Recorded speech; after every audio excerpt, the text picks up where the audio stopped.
मामले में कानूनी लड़ाई तेज हो गई है। पूर्व मुख्यमंत्री अरविंद केजरीवाल और पूर्व उप मुख्यमंत्री मनीष सिसोदिया समेत कई आरोपियों की याचिका पर अब दिल्ली हाई कोर्ट 13 अप्रैल यानी आज सुनवाई करेगा। दिल्ली की कथित आबकारी नीति घोटाले मामले में अरविंद केजरीवाल और मनीष सिसोदिया समेत कई आरोपियों ने रिक्यूजल की मांग की है। आपको बता दें कि इस मामले में जस्टिस स्वर्णकांता शर्मा के खिलाफ लगाए गए पक्षपात के आरोपों पर सीबीआई ने दिल्ली हाई कोर्ट में अपना जवाब दाखिल किया है। सीबीआई ने अपने जवाब में साफ कहा है कि ये आरोप ना तो किसी कानूनी कसौटी पर खरे उतरते हैं और ना ही तथ्यों पर आधारित है।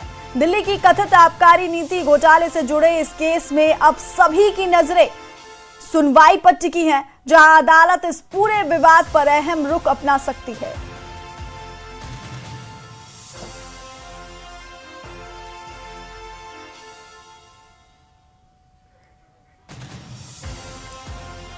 तो दिल्ली की आबकारी नीति मामले में कानूनी लड़ाई तेज हो गई है और पूर्व मुख्यमंत्री अरविंद केजरीवाल और पूर्व उप मुख्यमंत्री मनीष सिसोदिया समेत कई आरोपियों की याचिका पर अब दिल्ली हाई कोर्ट आज सुनवाई करेगा। दिल्ली की कथित आबकारी नीति घोटाले मामले में अरविंद केजरीवाल और मनीष सिसोदिया समेत कई आरोपियों ने रिक्यूजल की मांग की है और आपको बता दें कि इस मामले में जस्टिस स्वर्णकांता शर्मा के खिलाफ लगाए गए पक्षपात के आरोपों पर सीबीआई ने दिल्ली हाई कोर्ट में अपना जवाब दाखिल किया है।